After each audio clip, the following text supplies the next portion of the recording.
神が救わぬなら俺が救う。邪魔する神なら俺がやる。人神大战 If God doesn't save you, I will. If God gets in my way, I'll do it. The sixth round of the human-god battle officially begins. In the daytime, it suddenly turns dark. A bunch of lotus blooms on the stage to form a road. As the door opens, a man with a loud voice slowly walks in. This man realized the truth of the world in 6 years. Loneliness is his strong power. As the Prince of Mankind, he finally became a Buddha and disappeared. This may be the strongest god who has appeared so far. Buddha Sakyamuni. When all the audience saw him, they all breathed a sigh of relief. However, what everyone didn't expect was that Sakyamuni crossed over and walked toward the crowd of gods. Sakyamuni Ares was shocked again. Under the guidance of the host, Sakyamuni slowly picked up the microphone. At this moment, all the gods are in a big mess. They are all wondering if their ears are listening. Suddenly, a loud scream came from the audience. However, if God can't save you, I will save you. All the gods here wanted to kill Sakyamuni. They couldn't believe that Sakyamuni, who was supposed to help the gods, suddenly fought against the dragon. Even the little girl didn't know what was going on.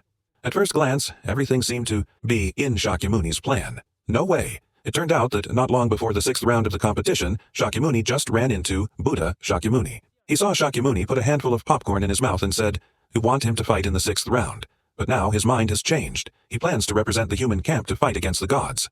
Hearing this, Sakyamuni just ignored what he knew. Sakyamuni was confused, but thinking about it, it turned out that everything was in Sakyamuni's plan.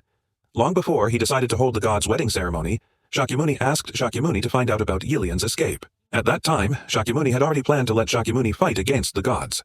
Sakyamuni never listened to anyone's arrangement, but he couldn't stand the scene of the gods bullying humans. Back in time, Sakyamuni said, "It's hard for everyone to make such a choice. After all, the list has already come out. How can you change it at will?" And Sakyamuni slowly walked to the stage and interrupted Sakyamuni.